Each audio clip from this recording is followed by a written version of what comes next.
नीला चांद हिंदी के विख्यात साहित्यकार शिव प्रसाद सिंह द्वारा रचित एक उपन्यास है जिसके लिए उन्हें सन 1990 में साहित्य अकादमी पुरस्कार से सम्मानित किया गया।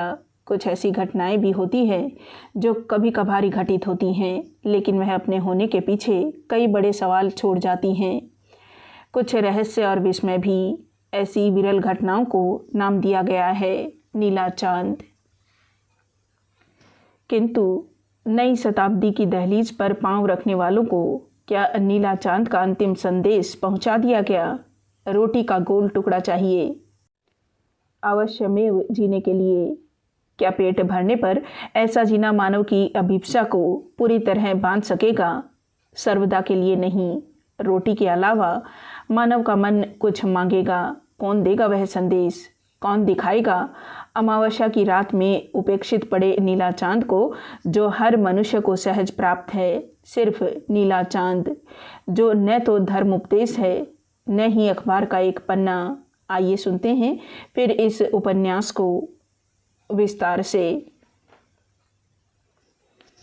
मतवारिणी। अमावस्या की काली रात धीरे धीरे एक गझिन होती जा रही थी। काले अंधकार में खजुराहो के राजप्रसाद से उठने वाली अग्नि की लपटों का दृश्य वह देख रहा था। वह 28 वर्ष का नवयुवक था। जंगली झाड़ियों, झरबेरी झेवला, करौंदों की कतारों से ढके उसे टीले पर गर्दन लटकाए एक हाथ की हथेली पर दूसरे हाथ की मुट्ठी को पीटते हुए एक ओर से दूसरी ओर तक प्रदक्षिणा करते हुए बुदबुदाया। सब कुछ ध्वस्त विनष्ट। पीत लोहित रंग की पृष्ठभूमि में अवस्थित खजुराहो के लोक विस्तृत मंदिरों के कलश और भी स्याह लग रहे थे। आज वैश्वानर कुपित था। लपटों की कतार और भी ऊपर को उठती हुई स्वर्ण ताम्र आभा से भय की सृष्टि कर रही थी। उस युवक की आंकुचित भौं में क्रोध था, निराशा थी। एक आदिम युग से मानवीय अंतःकरण में छिपे हुए भयंकर प्रतिशोध की भावना थी और उसके पैरों में विचित्र कंपन था। टीले के नीचे घोड़ों की टापों का स्वर उभरा। दो व्यक्ति चारों ओर बारीकी से देखते हुए धीरे धीरे टीले के ऊपर चढ़ रहे थे। ध्वनियों का भी एक भंवरजाल होता है। युवक उनकी ओर देखकर फुसफुसाया। आज उसने पहली बार अनुभव किया कि चक्राकार व्रत केवल जल में ही नहीं होते, केवल मन में ही नहीं होते, वे सन्नाटे के भीतर भी होते हैं। वह लपटों के भीतर के चक्राकार वृत्तों को देख रहा था, जिनकी चपेट में उसका सब कुछ जो आत्मीय और निजी लगने वाला था खो गया था। राजकुमार, गठीले बदन, प्रलंब बाहु और प्रौढ़ अवस्था का आगंतुक धीरे धीरे चलते हुए उस व्यक्ति के पास पहुंचा। राजकुमार, वह कांपते हुए स्वर में बोला, सब कुछ महाकाल को समर्पित कर दीजिए। उसने राजकुमार के कंधे पर अपनी हथेली रख दी।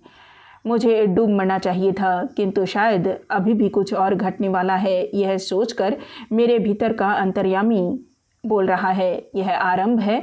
मैंने युद्ध स्थल से आपको निर्धारित स्थान पर चले जाने का आग्रह किया। इससे आपके भीतर उठने वाली प्रतिक्रिया से मैं परिचित हूँ। मैंने ऐसा इसलिए किया कि मुझे लगता है कि अभी वह समय नहीं आया है जिसे अपनी मुट्ठी में बंद किए हुए आप सहस्त्रों अनुभवों के कांतार में खो जाने के लिए आकुल हैं। सेनापति, युवक बोला, मैं अभिशप्त हूँ। मेरे साथ जुड़े हुए तमाम लोग इस दिन की प्रतीक्षा कर रहे थे।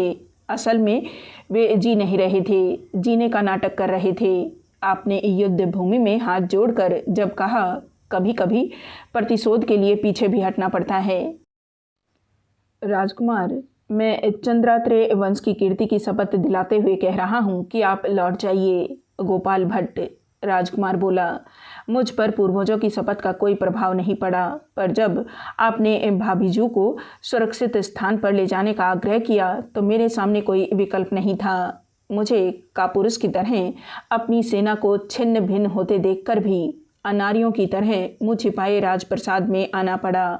मैं चिंतित नहीं हूँ कि मुझे रणभूमि छोड़कर आना चाहिए था या नहीं, क्योंकि अगर न आया होता तो अपने जीवन के इस सर्वोत्तम को देख भी न पाता। आप किसके बारे में कह रहे हैं राजकुमार? मैं जब कायर की तरह अंतःपुर के द्वार पर पहुंचा तो मैंने प्रहरियों की झपकती हुई आंखों में एक विचित्र तरह की जड़ता देखी। द्वार खुला और मैं भीतर पहुंच गया। मैं उस समय की स्थिति का वर्णन नहीं कर पाऊंगा। सेनापति भीतरी प्रांगण में चिता सजी थी। भाभीजू, मैं उनके चरणों में गिर पड़ा। आप यह क्या कर रही हैं? मेरे पास न आओ कीरत। उन्होंने एक विचित्र मुस्कुराहट में डूबे हुए अधरों के कंपन को किस तरह रोकना चाहा होगा, मैं इसका अनुमान भी नहीं कर सकता। सेनापति, उन्होंने कहा, मैंने अंतःपुर की छत से देखा कि शत्रु सेना धीरे धीरे निकट से निकटतर होती जा रही थी। मेरे पति अपनी चौकी पर आंखें मूंदे बैठे हुए थे। तभी कलचुरी सैनिकों ने उन्हें घेर लिया। मनुष्य की हत्या से भी बड़ा एक और सत्य होता है जो बहुधा अनकहा रह जाता है। चंदेलों की पारसमणि की गाथाएं प्रसिद्ध थी, अतः सैनिक प्रसाद के भीतर घुसने के लिए जी तोड़ कोशिश कर रहे थे। अंतःपुर की दासियां सुबक रही थी। प्रहरी भाभीजू के चतुर्दिक घेरा बनाकर दृढ़ता से खड़े थे। अभी भी समय था। फिर वही मुस्कुराहट। मैंने अंतःपुर के प्रहरियों को भेजकर लहूलुहान पति के शीश और कबंध मंगवा लिए। सो तो है भाभीजू, पर यह सब बड़ा विचित्र लग रहा है। मैंने कहा, आपकी अथक प्रेरणा के होते हुए भी मेरे अग्रज पिछले 10 वर्षों से समय काट रहे थे। मैं यह सब देख रहा था, पर मुझे विश्वास था कि आप जब तक हैं तब तक चिंता की बात नहीं। और मुझे बिना बताए आपने चिता के लिए लकड़ी, चंदन, कपूर, घी सब मंगवा कर रख लिया। और यह सती वस्त्र भी महुबा से मंगवा लिया होगा आपने। भाभी फिर हंसते हुए बोली, हाँ कीरत, मैंने पहले ही सब मंगा लिया था। मैं जानती थी कि यह सब घटित होगा। जिस राज्य का शासक गुप्तचरों से मिलने के लिए भी समय नहीं निकाल पाता, उसे यह सब भोगना ही पड़ेगा। किंतु भाभीजू, आप मुझे किसको सौंप कर जा रही हैं? मैं अनाथ हो जाऊंगा भाभीजू। वे मुस्कुराई। कंधारिये महाकालेश्वर को। मुझे पूरा विश्वास है कीरत कि तुम स्वर्गीय भुवना देवी की आत्मा को शांति प्रदान करोगे, जिनसे मैंने वादा किया था। अपनी सेना के पराजित होने या राजधानी के अग्नि की लपटों में घिर जाने का मुझे कोई दुख नहीं है। गोपाल भट्ट, मैं तो भाभीजू के अंतःकरण की बनावट के बारे में सोचते हुए शतधा विदीर्ण हो रहा हूँ कि उनके स्नायुओं में किस तरह की शक्ति थी कि वे वर्तमान को देख सकती थी, अतीत से खूब परिचित थी और भविष्य को पूरी तरह समझती थी। समय कम है कीरत, तुम चले जाओ, वे बोली। तुमको मैंने पुत्र की तरह पाला है। राजमहिषी जब भी उदास होती सिर्फ एक बात कहती, लड़की कुछ ऐसा कर कि तू माँ बन सके। राजा देववर्मा के निर्वंशी होने का दुख मेरे हृदय में सूचीभेद की तरह चुभ रहा है।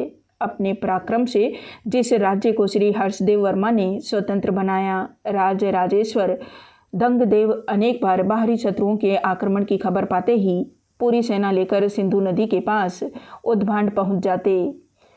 उनके यशस्वी पुत्र राज राजेश्वर गंडदेव ने यमनी आक्रमण को ध्वस्त करने के लिए उत्तरापथ के द्वार पर स्थित शाही राजा के निमंत्रण पर पूरे सैन्य बल को राजकुमार विद्याधर देव के नेतृत्व में भेजा।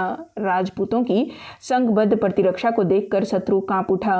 कर्ण के पिता गांगेय देव तथा भोज परमार, ये सब राज राजेश्वर परम भट्टारक विद्याधर देव के चरणों में शिष्य की तरह बैठकर अपने को धन्य समझते थे। वही चंदेल साम्राज्य अपने ध्रुव से च्युत होकर बिखरना चाहता है।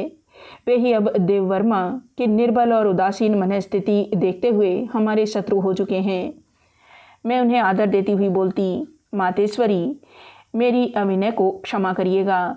क्या यह आवश्यक है कि राजगद्दी पर ज्येष्ठ पुत्र का अयोग्य पुत्र ही बैठे?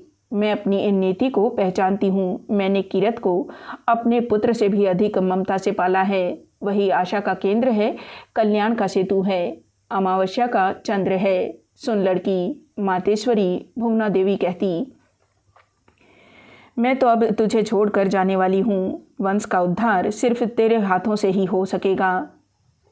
चंद्रात्रेय वंश के सम्मान की रक्षा करना और चंदेलों के वैभव से संवर्धित पूरे साम्राज्य की सुरक्षा का प्रयत्न तेरे ऊपर छोड़ रही हूँ। इसके बाद राजमहिषी भुवना देवी केवल 2 वर्ष जीवित रही। अपने पूरे राज्यकाल में राजा देववर्मा ने सिर्फ एक कार्य किया, भुवना देवी की बरसी पर धक्कारी ब्राह्मण अभिमन्यु को 1 ग्राम का दान। भुवना देवी चंदेलों की कीर्ति संरक्षिका थी। एक बार लक्ष्मण मंदिर में स्थापित विष्णु भगवान की अपूर्व और विलक्षण प्रतिमा की ओर संकेत करती हुई बोली, कीरत, लक्ष्मण मंदिर की इस प्रतिमा की कहानी जानते हो? नहीं माँ, मैं बोल पड़ा था। तो सुन, भुवना देवी ने कहा, इस मूर्ति को प्रणाम कर, इसलिए नहीं कि ये त्रिभुवन के पालनकर्ता विष्णु की वैकुंठ मूर्ति है, बल्कि इसलिए कि इस मूर्ति के साथ चंद्रात्रेय वंश की दिग्विजय की कहानी भी जुड़ी हुई है। यह तेरे वंश की वैजयंती है। तेरे पूर्वज प्रथम सम्राट महाराज यशोवर्मा ने हैरंबपाल के पुत्र हैपति देवपाल से वैकुंठ की यह मूर्ति प्राप्त की, जिसे मूलतः भोटनाथ नामक राजा ने कैलाश पर्वत से प्राप्त किया था। राजभवन का द्वार टूट चुका था। भय सूचक कोलाहल बढ़ता जा रहा था। भाभीजू ने भाई देववर्मा का शव चिता पर रख दिया और हंसती हुई उनके सिर के पास पद्मासन में बैठ गई। उन्होंने चिता में आपूरित कर्पूरों में इतनी शीघ्रता से आग लगाई कि मैं देख भी नहीं पाया। चिता प्रचंड लपटों में घिर गई। मेरा सर्वस्व लुट गया सेनापति। मेरे जीवन में सिर्फ एक भाभीजू थी, जिनसे मैं अपनी या राज्य की विपत्ति का हाल कह सकता था। मैं उनके मनोबल को जानता हूँ राजन। गोपाल भट्ट की आंखें डबडबाई थी। उन्होंने हथेली से आंखें पोंछी और बोले, बहू रानी को मैंने निकट से देखा था। मैं तो देववर्मा के सौभाग्य की सराहना करता हूँ कि उन्हें इस तरह की अर्धांगिनी मिली। चंदेलों की परंपरा में एक से अधिक पत्नियों को रखना ऋषि विरोधी आचरण माना जाता था। बहुरानी ने अपनी शक्ति भर देववर्मा की सहायता की, उन्हें समझाया, मनाया और विवश करने की कोशिशें की, पर जो भाग्य लेख था वह आज घटित हो गया। राजन, अब इस साम्राज्य की रक्षा का दायित्व आपके कंधों पर आ गया है। आप गलत संबोधन न करें सेनापति। मैं राजन नहीं, सिर्फ राज परिवार का एक सदस्य हूँ। तब तक टीले पर कई व्यक्ति आ चुके थे और खड़े खड़े इस वार्तालाप को सुन रहे थे। अमात्य, वत्सराज, अनंत और वास्तव्य कायस्थ माहेश्वर सब एक साथ बोल पड़े। हम आज ही अभी आपका राज्याभिषेक करेंगे। कुमार, किसका अभिषेक करेंगे आप लोग? जयजाक भुक्ति के संत्रस्त पादाक्रांत पाषाणों का, इस वन्य प्रदेश का? नहीं नहीं सेनापति, मैं हार मानने वाला नहीं हूँ। मैं वेश बदल बदल कर संपूर्ण उत्तरापथ के विभिन्न नगरों में आपके परामर्श से घूम चुका हूँ। मैंने अभी अवसर नहीं पाया कि अपनी अनुभूतियाँ आप लोगों को सुनाऊँ, पर आज की घटना को दृष्टि में रख कर विचार करें कि एक करणीय क्या है। अभी यह वार्तालाप हो ही रहा था कि एकाएक सभी लोग धक से रह गए। खजुराहो के मंदिरों में से भी एकाध अग्नि की लपटों में आ गए थे। ये सब हमारी विरासत नहीं है। कीर्ति वर्मा क्षितिज के पार दृष्टि गड़ाए बोल रहे थे। मैं उत्तरापथ के सिंह द्वार पर जा रहा हूँ।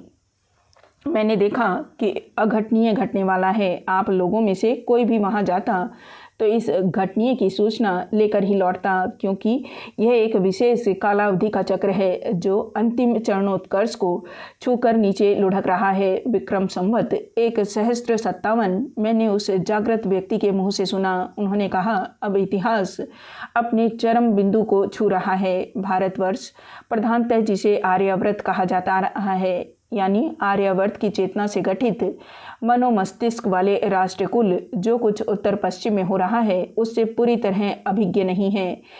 यह वही वर्ष है जिसमें महमूद ने गजनवी पर आक्रमण किया और अपने भाई से सत्ता छीन ली। पिछले सहस्त्रों वर्षों के इतिहास में या यूँ कहिए कि जन्मेजय परीक्षित से लेकर अब तक भारतीयों की एक अक्षुण्ण परंपरा रही है कि वे अपनों को आर्य कहें और स्मृतियों के बताए हुए विविध विधान के अनुरूप आर्यावर्त की संस्कृति की रक्षा करें। सभी लोग ध्यानस्थ होकर सुन रहे थे। कीरत, वे रहस्यमय वाणी में बोले, इस देश में यूनानी आए, शक आए, कुषाण आए, हुण आए और सबके रक्त का मिश्रण होता गया। आर्यव्रत ने इन विदेशियों को अपनी जागृत राष्ट्रवर्ती चेतना के बल पर आत्मसात कर लिया, किंतु अब एक नया चक्र शुरू होने को है। संपूर्ण मध्य एशिया, यूरोप आदि महाद्वीपों को झंझावत की तरह झकझोर देने वाली एक प्रचंड शक्ति का उदय हुआ है, जो युद्ध के भारतीय आदर्शों को स्वीकार नहीं करती। हमारा संस्कार था ब्राह्मणों की रक्षा, धर्मस्थलों, मंदिरों को न छूना। युद्ध में बाल, वृद्ध और महिलाएं अभय घूमती रहती, किसान अपनी खेती में लगे रहते, युद्ध होते रहते, दिन शत्रुओं की प्रतिस्पर्धा में व्यतीत होते, रात दोनों सेनाओं के लिए विश्राम का समय मानी जाती। अब यह सब नहीं होगा। इसे तुर्कों ने धर्म युद्ध का नाम दिया है। वे अपने रास्ते की किसी भी रुकावट को बर्दाश्त नहीं करेंगे। पूरे गांव सब इनकी धार्मिक उन्मत्तता की भेंट चढ़ेंगे, मंदिर टूटेंगे, प्रसाद जला दिए जाएंगे। बर्बर तुर्क सैनिक सुंदर और स्वस्थ महिलाओं से विवाह कर लेंगे या रखेलों के रूप में स्वीकार कर लेंगे।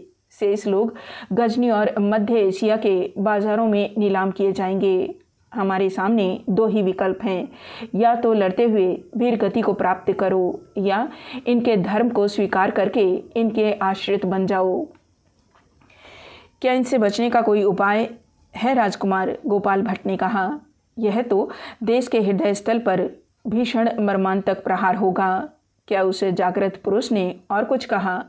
हाँ, उन्होंने कहा, कीर्ति वर्मा बोले, पर जो कुछ कहा उसे हम कर नहीं पाएंगे। प्रतिहारों के साम्राज्य के नष्ट भ्रष्ट होने के बाद जो सत्ताएं उत्तरी भारत में उभरी हैं, वे विनाश पर सृजन की थोथी कोशिशें कर रही हैं। उनके सामने राष्ट्र, संस्कृति और कला का कोई महत्व नहीं है।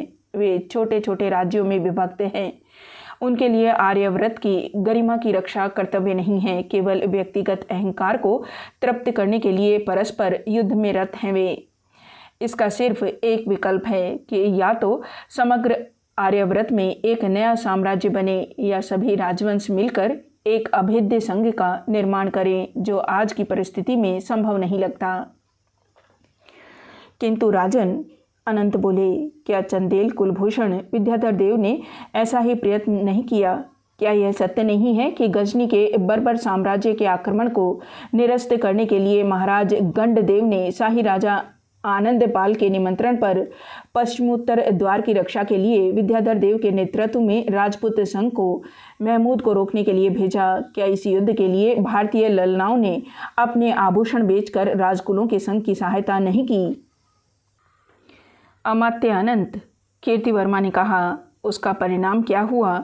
सीमा पर राजपूत संघ की सेना आक्रमण की प्रतीक्षा में डटी रही और तब सब तरह से टूटे हुए मनोबल वाले सैनिकों के लिए वास्तविक आक्रमण इतना भारी पड़ा कि वे बिखर गए। हमारी संस्कृति इसे सिखाती है कि धोखा मत दो, पर क्या यह भी नहीं लिखा है कि आक्रांत के हमले की प्रतीक्षा करनी चाहिए और अपनी सैन्य शक्ति को सरसह नष्ट होने के लिए बर्बरों के सामने झोंक देना चाहिए?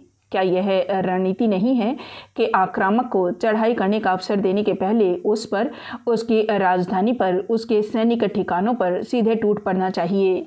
सुरक्षात्मक युद्ध के अलावा कुछ कर सकने की क्षमता हमारे राजवंशों में नहीं है।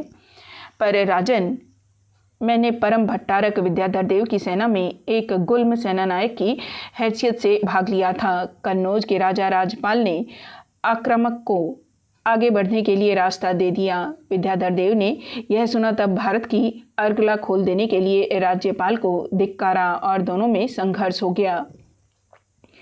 ग्वालियर के सामंत अर्जुन कछवाहे ने राजपाल की गर्दन की हड्डी को क्षत विक्षत करके उसे मार डाला। सेनापति गोपाल भट्ट ने कहा, इस घटना से नाराज होकर महमूद पहले से दूनी शक्ति के साथ चल पड़ा और समूचे उत्तर भारत को रौंदते हुए चंदेलों से जा टकराया। इसके अलावा बाकी कोई भी राज्य ऐसा था ही नहीं जो उसे रोक सके। 3 दिन तक ग्वालियर दुर्ग के लिए युद्ध होता रहा और अंत में उसका पतन हुआ। अर्जुन कछवाहे के हाथ से ग्वालियर निकल गया। फिर महमूद ने कांसलर को घेर लिया। यह पहली घटना थी कि महमूद चंदेलों से संधि के लिए विवश हुआ। कालंजर के अभेद्य दुर्ग से महाराज परम भट्टारक विद्याधर देव ने 300 मदमत हाथियों को जिनके गंठस्थल से मत चू रहा था और सुगंधित से व्याकुल काले भौरे चतुर्दिक मंडरा रहे थे, महमूद की सेना की ओर दौड़ा दिया। दूत ने चुनौती भरे शब्दों में महमूद से कहा, इन हाथियों को आप पकड़वा लें। महमूद बहुत प्रसन्न हुआ और तुर्क सैनिकों ने अप्रतिम शौर्य का परिचय देते हुए उन गजराजों को वशीभूत कर लिया। महमूद डर रहा था कि कहीं इस दुर्गम प्रदेश से निकलने का रास्ता बंद न हो जाए, इसलिए उसने विद्याधर देव को 15 अन्य दुर्गों का शासन भार भी उपहार में प्रदान किया और परिधान रत्नादि बहुमूल्य वस्तुएं भेजी। ठीक है सेनापति, जो हुआ उससे शिक्षा ग्रहण करनी चाहिए थी। सारा उत्तर भारत नष्ट होगा। उस पुरुष ने कहा था कि कम से कम उत्तर भारत की रक्षा न हो सके तो दक्षिण को ही बचाया जा सकता है, और यह उत्तरदायित्व परमार राजा भोज, कलचुरी लक्ष्मीकर्ण और चंदेल राजा का है कि तुर्कों को विध्वंस पार न करने दें। इतना कहकर वे चुप हो गए। क्या बात है आर्य? मैंने पूछा। कुछ क्षण वे रिक्त आकाश की तरफ देखते रहे। तुम यथाशीघ्र खजुराहो लौट जाओ पुत्र। मैं देख रहा हूँ कि कोई बहुत कठोर नीति वज्र की तरह तुम्हारे राज्य पर मंडरा रही है। वह कब टूट पड़ेगी मैं नहीं जानता। तुम अगर कुछ करना चाहो तो दक्षिण भारत की सीमा को इस तरह बंद कर देना कि यमनी आगे न बढ़ सके, जैसा तुम्हारे पूर्वज और देश के प्रति सर्वस्व निछावर करने वाले आस्थावान राजराजेश्वर विद्याधर ने किया था। अब जाओ, कंदारी महादेव के सम्मुख मेरी ओर से प्रणाम निवेदन कर देना। उन्होंने अपना झोला कंबल उठाया और चल दिए। फिर सब लोग बोल पड़े, क्या किया जाए? सोचने की आवश्यकता नहीं है सेनापति। यथाशीघ्र कुमार कीर्ति वर्मा का अभिषेक करिए और जल्दी से जल्दी इस स्थान को छोड़ दीजिए। आगंतुक व्यक्ति बोला। कृष्ण मिश्र गोपाल ने कहा, इतनी देर कैसे कर दी आपने? मैं कर्ण की ध्वंस लीला देख रहा था सेनापति। उसने पूरे प्रसाद को क्षत विक्षत कर दिया है। उसकी विजयवाहिनी ने सब कुछ लूट लिया है। उसकी सेना ने श्रेष्ठियों और मंदिरों के आभूषण रत्न आदि बलात् छीनते हुए जयजाक भुक्ति में चतुर्दिक आतंक मचा दिया है। कर्ण भी तो अपने को आर्य ही कहता है ना मिश्र जी, वह भी माहेश्वर है। यह सब उसने हुणों से सीखा है राजन। उसकी हुण राजरानी आवल्य देवी पटरानी है। यश कर्ण की माँ अपने सौंदर्य के प्रति अभिमान से भरी हुई रूप गर्विता। उसे खुश करने के लिए कर्ण के किसी चाटुकार सामंत के अधीनस्थ रोड़ा नामक कवि ने कर्ण के रनिवास पर एक कविता लिखी है, राउर बेली। इसे शिला पर लिखवा कर कर्ण ने धारा के नज़दीक हुण बस्ती में स्थापित कराया है। यह बोली में लिखा काव्य है। रनिवास की प्रत्येक रानी ने अपने देश का नाम लेते हुए अपनी अपनी विशेषताएं बताई हैं। लीजिए, एक बाणगी हुण रानी की आवल कछड़ा दृढ़ गाढ़ा, आनिक जोबन उर थाड़ा। वाह, कर्ण डहरिया ने तो अपने पिता को भी मात कर दिया। श्री गांगे कलचुरी ने शत्रुओं से पराजित होकर प्रयाग में अपनी 100 रानियों के साथ जल समाधि ली थी। अनंत ने कहा, मैं उजड़े हुए ध्वस्त नगर से आ रहा हूँ। बिना रहस्य जाने रणनीति बनाना मूर्ख है। लंबी सांस लेकर कृष्ण मिश्र बोले, राजपूतों को मर्यादा और सील पर मर मिटना आता है। यह मानकर चलने से अब कार्य नहीं चलेगा। एक नई परंपरा की खोज करनी होगी। मैं पूछता हूँ कि युद्ध वीरत राजा देववर्मा की पीठ में छुरा क्यों मारा गया? बहुरानी को सती बनने के लिए किसने विवश किया? कंदारी महादेव तथा अन्य मंदिरों की इस संपत्ति को लूटना, क्या यह आर्य चरित्र है? अब देर नहीं होनी चाहिए सेनापति। यह स्थान निरापद नहीं है। सभी बोल पड़े। अमात्य गोपाल ने अपनी तलवार निकाल ली। तेज धार पर दाहिने हाथ की अनामिका को दबाया, पर वह रक्त में डूबी उंगली से कीर्ति वर्मा के सिर पर तिलक लगाते हुए बोले, महाराज कीर्ति वर्मा, यह ब्राह्मण का रक्त है। मैं अपने पूर्वजों की शपथ लेकर कहता हूँ राजन, जब तक इस चेदिकुल कलंक हे है अवंशी कर्ण डाहरिया की सेना को उसी तरह छिन्न भिन्न न कर दिया, जैसे भगवान परशुराम ने इस वंश के आदि संस्थापक सहस्त्रबाहु अर्जुन को परशु से काट काट कर पूरी पृथ्वी को भय मुक्त किया था, तब तक मेरा विश्राम स्थान अश्व की पीठ पर ही होगा। मैं भी माहिष्मति को जला दूंगा। किसी अपराधी के प्रति दया दिखाना कायरता है। अब त्रिपुरी बच नहीं सकती। सेनापति गोपाल ने आगे कहा, राजन, मैं युद्ध में हार कर जब लौट रहा था तब मेरे मन में एक प्रश्न उठा। वह प्रश्न क्या है? कीर्तिवर्मा ने पूछा। यही कि आपको जयजाग भुक्ति छोड़कर बाहर जाना होगा। बाहर जाने से क्या होगा? सेनापति, क्या अपनी प्रजा को कर्ण के सैनिकों को सौंप दूं? मैं अपनी कापुरुषता का दृश्य देखना चाहता हूँ। मैं भी अपने सैनिकों के साथ मर जाना चाहता हूँ। यह रणनीति का अंग है महाराज। श्री कृष्ण मिश्र बोले, आपको शत्रु से तब तक दूर रहना चाहिए जब तक उसे उसके अपराध का दंड न दिया जाए। कहाँ जाना होगा? कीर्तिवर्मा उदासीन भाव से बोले, आप शुक्रोदय के समय काशी के लिए प्रस्थान करें। सेनापति ने कहा, मैंने बहुत पहले प्रधानामात्य प्रभास की दैनंदिनी देखी थी। प्रभास की तुलना करने वाला कोई भी व्यक्ति उस समय उत्तरापथ में नहीं था। उन्होंने आपके पूर्वजों की सेवा की थी। 4 पीढ़ी से मंत्री पद प्रभास के वंशज ही चंदेल राजलक्ष्मी को स्थिर रखने के लिए रक्त स्वेद की आहुतियां देते रहे हैं। कूटनीति के ज्ञाता ऐसे विशिष्ट वंश में अनंत का जन्म हुआ है। वे आपके लिए सब कुछ करने को प्रस्तुत हैं, किंतु हम लोग करेंगे क्या?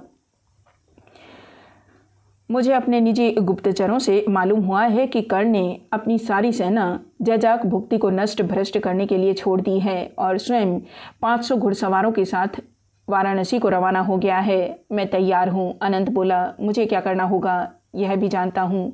मेरी राय है कि हमारे साथ श्री कृष्ण मिश्र भी चलें। अब ऐसा समय उपस्थित है कि उत्तरापथ में थोड़े से राजकीय वंशों और ब्राह्मणों को छोड़कर जनता संस्कृत छोड़ चुकी है। बिना जन सहयोग के हम काशी में क्या कर पाएंगे? ठीक है भाई, मैं भी तैयार हूँ।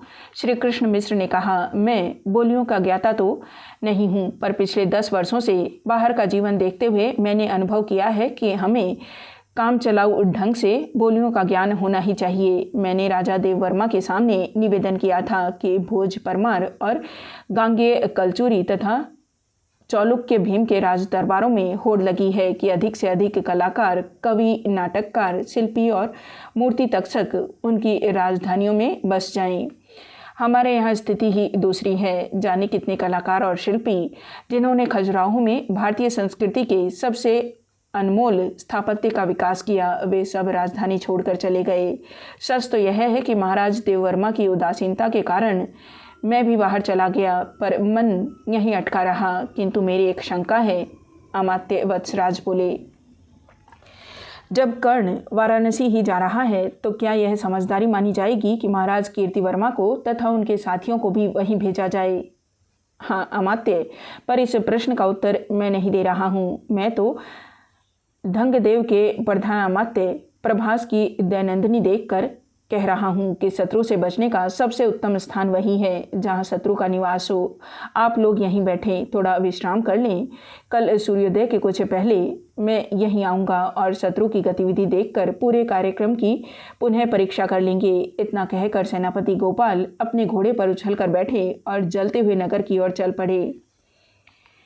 कीर्तिवर्मा को लाख प्रयत्न करने पर भी नींद नहीं आई। वे टीले की एक चिकनी पटिया पर सोने की कोशिश कर रहे थे। वे देख रहे थे एक चिता की लपटों के बीच देववर्मा का शव सिरहाने बैठी भाभीजू। बहुत प्रयत्न करने पर भी उस दृश्य से अलग नहीं हो सके। जलता हुआ नगर, उठती हुई ज्वाला, चिल्लाते हुए लोग, चटकती हुई लपटें। उन्होंने करवट बदली। आज रास्ता बताने वाला पुरोधा वैश्वानर अपने अनुसरण करने वालों को भूल गया है। जाने क्यों कीर्तिवर्मा को माता भुवना देवी की झलक बार बार अशांत कर रही थी। जात पात, सामंत, भृत्य, सैकड़ों तरह से विभक्त लोग क्या कर पाएंगे? क्या यह जर्जर ढांचा तुर्कों के अटूट संगठन और धार्मिक उत्थान को रोक पाएगा? माता की याद आते ही कीर्ति वर्मा की आंखें डबडबाई। उन्होंने बहुत प्रयत्न किया कि भाई देव वर्मा राजकाज को सुचारू रूप से चलाएं, पर देव वर्मा तो आध्यात्मिक भुलाओं से इतना प्रभावित थे कि उन्होंने प्रजापालन, अनुशासन और सीमा पर घात लगाए बैठे हुए शत्रुओं की कोई परवाह ही नहीं थी। मैंने बाबूजी से कहा था, मैं तो उत्तरापथ की यात्रा पर जा रहा हूँ, आप इन्हें संभाले। देव वर्मा को समझाने वाला कोई नहीं था। भाभीजू ऐसी मुस्कुराहट में खो गई जिसमें मैंने पहली बार एक निराशा देखी। प्रजा उगते सूर्य को प्रणाम करती है, अस्त होने वाले को नहीं। तुर्क सामंत नए उदीयमान सूर्य हैं, भारतीय सामंतशाही का अंत सन्निकट है। उनकी छलछलाई आंखें सब कुछ कह रही थी, ऊपर से कुछ और अंतःकरण में कुछ, और वे सदा इसी तरह मुस्कुराया करती, किंतु आज वे अपने को छिपा नहीं पाई। किरत, क्या तुम्हें इस संस्कृत का वह श्लोक याद है? कौन सा भाभीजू? अरे वही जिसमें कहा गया है, रोगी चिरपरवासी, प्राणभोजी, परवशार्थ यासिका। जो जीवन है वह मरणातुल्य है और जो मरण है वह विश्राम है। भाभीजू, आपको ऐसा नहीं सोचना चाहिए, किरत ने कहा था। क्यों? भला क्यों न सोचे? इसलिए कि आपने जो श्लोकार्थ किया उसकी किसी भी दशा को मेरे भ्राता ने प्राप्त नहीं किया। उनकी जो गलती थी वह थी प्रशासन से उदासीनता। वे इतने सरल थे कि समझते थे शत्रु उनकी तटस्थता के कारण उन्हें राजनीतिक उलझनों में नहीं डालेंगे। तटस्थता और सह अस्तित्व उनकी राजनीति के मूलाधार थे। वे मानते थे कि यदि मैं किसी वंश की सीमा को अतिक्रमित नहीं करता तो मेरी राज्य सीमा का भी अतिक्रमण नहीं होगा। ये दोनों शब्द उनके व्यक्तित्व को प्रवंचना के पालने में झुलाते रहे और वे अपनी अंतरात्मा की गहराई में खो गए। वे केवल ध्यान और समाधि की खोज में थे। उन्हें यह भी नहीं मालूम था कि आंखें बंद कर बैठे रहने से कुछ नहीं मिलेगा। सिधाई और सरलता से जीवन यापन करने वालों की मुट्ठी में प्रशासन उसी तरह सरक जाता है जैसे बंद मुट्ठी के भीतर से बालू। अहिंसा शत्रुओं से घिरे हुए व्यक्ति के लिए नहीं है।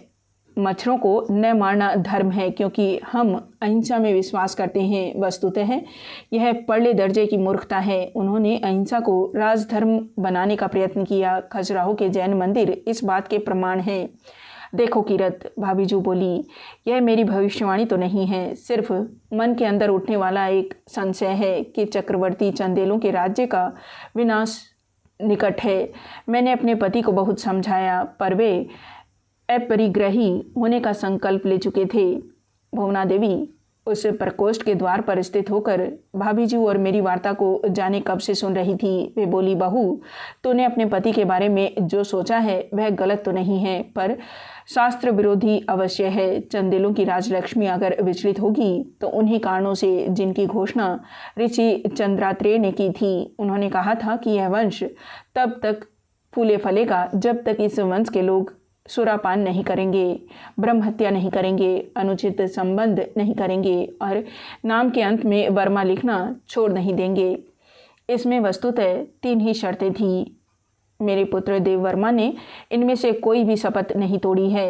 ऋषि के चारों आप्त वचनों को निभाया है। जिस दिन ये आप्त वचन खंडित होंगे, चंदेलों का अभेद्य दुर्ग कालंजर भी उनकी रक्षा नहीं कर पाएगा। भुवना देवी जिस त्वरा से कक्ष में आई थी उसी त्वरा से बाहर निकल गई।